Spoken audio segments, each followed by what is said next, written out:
fans, it's Michelle Joy Phelps with BehindTheGloves.com. March 8th is just around the corner. We have Alfredo Angulo facing Canelo Alvarez.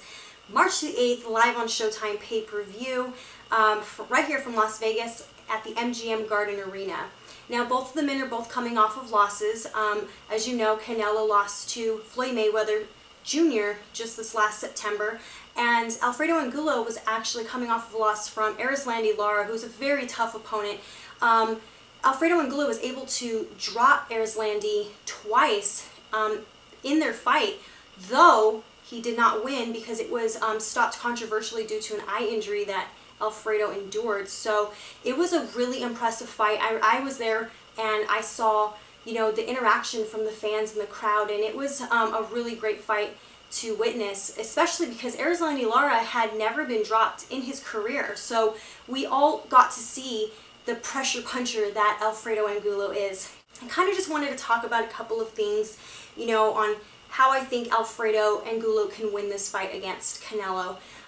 He needs to overwhelm him with his power and attack the body. Both the men like to attack the body, so this would be really interesting to see, you know, them both do this to each other and who's going to wear out the other opponent first. Angulo will need to close his guard and move to avoid being hit by Canelo. Alfredo Angulo is probably one of the only guys I've ever seen cut off the ring the way that he does. It's quite impressive, actually. So he would need to cut off the ring and keep Canelo close. I feel like Canelo is going to try to come into this and probably outbox Angulo, which he can. However, Angulo's the type of guy that the second the bell rings, he's coming right at you. He is an attacker. He kind of reminds me in a sense of like Ruslan Provodnikov. I mean, you just don't get a chance to breathe. He's on you just the whole time. So I'm kind of curious to see how Canelo's going to react to that, because I can't really say that he's faced opponents with the type of pressure. I mean, he has faced opponents with pressure, don't get me wrong, but with the type of pressure that Angulo has. Angulo's the type of person that you're going to have to literally beat his brain out pretty much to stop him. So literally for 12 rounds, you're going to have this man on top of you. And I feel like Canelo doesn't really know how to respond to that too much, because even if we look back with Austin Trout, which was a very close fight, he fought in spurts. So I'm curious to see how he's gonna keep himself composed and together, and who's gonna wear out the other opponent first.